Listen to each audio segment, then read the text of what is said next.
Assalamu alaikum. How are you? People, half of the world doesn't know how the other half lives.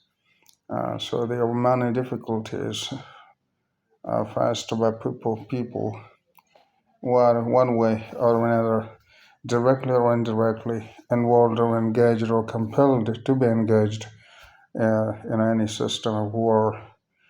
Because this is a unipolar polar world, and everywhere America wants them to be the uh, followers, camp followers. So take the example of Ukraine, where there is a war in full swing. Ukraine is trying to repel the big power, and it has been uh, a state, a component state of the former USSR. So if you don't follow the instructions issued to you from time to time by the USA, so you are against it.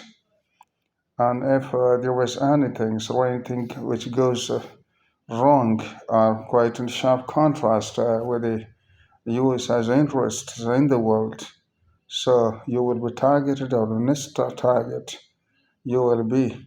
And they will create problems in many ways.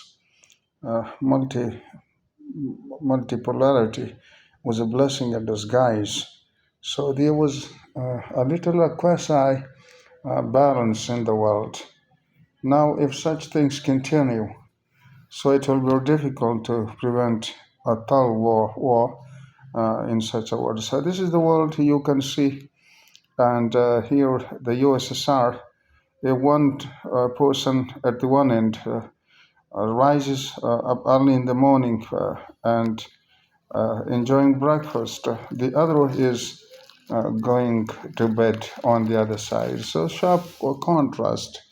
So poles apart, both sides of the USSR are the eastern side to the western side. And it is just like a landlocked country, despite its huge and gigantic structure and expansive territory. So, despite all these things, it's quite subject to many difficulties in international trade.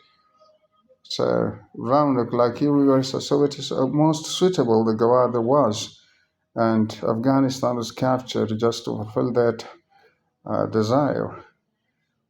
So that was an economic war. Otherwise, many Muslim countries have been granted independence, given independence, but they are still, their identity hasn't been changed and hasn't altered. They're still staunch Muslims, like Chechnya and other Muslim countries. Almost 64% of the USSR's total population reside in the congested areas around Moscow, and the other 36% of its population is sparsely scattered over the whole territory. So it's very difficult these days for the USSR to bear the brunt of all European countries along with America. They have brought all war machinery and ammunitions and missile defense system they have provided to the Ukraine, and people are fighting for the interests of America, but American forces are stationed anywhere, so they're in quite safe and sound, and they're not involved in active war on behalf of others. So America creates a war scenario in a country, and then lame excuses that country creates for the flavor of any complication, territorial, financial, religious, political, or economic. But economic interests, so these days, are the main things which provoke war uh, in many countries of the world. Take the example of Middle East. That's also a problem. So Middle East is also a problem, and there is no peaceful Middle East that is not in the offing and is not feasible any because there are Israel's and it's the Israel's main supporter, financial, moral, and political supporter is the USA.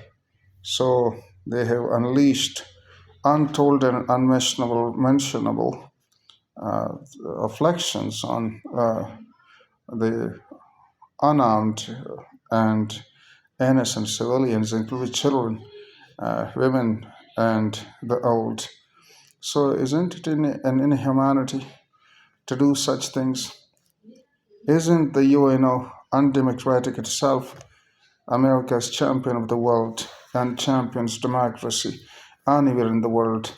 So, is it blind to the very structure of the UNO, which is undemocratic? And what is the rationale behind yielding veto power? So, if that is a territory, so Russia must be given three veto powers status. If that is a matter of wealth, so wealthy countries should be given the veto status. If that is on a religious basis, so all Europe is just like a Christian club, and they have been given two veto powers: France and the UK. So why not the OIC, all the countries, OIC? So to the whole countries as an entity, they must also have been given veto power. So religion is also of no importance. And that is also in America goes in sharp contravention of all the rules for any democratic setup, which is non-existent in the very setup and the very composition of the Thank you very much. There were a lot of plans in my heart, which I can't express at the very moment because mentally I'm disturbed. And it's the first day of Eid al-Fitr. So that also I forgot to give you Eid Mubarak. So on my behalf, I present my heartfelt felicitations and Eid Mubarak to all my viewers. And the days uh, are no more in my possessions, in my control. So all these things answer eyesight, hair, and uh, the physical faculties are on the wane. So thank you very much. Accept my heartfelt wishes. Later once I'll take some classes with you, and I will deliver various lectures on the build-up of a strong vocabulary and how these things are retained in memory, which you will not forget. An associated idea with these words will be very helpful in reminding the very meanings and the multiple meanings of one word. So later on, I'll deliver lectures to you. So thank you very much, Aitak Hadi. Thanks for salam.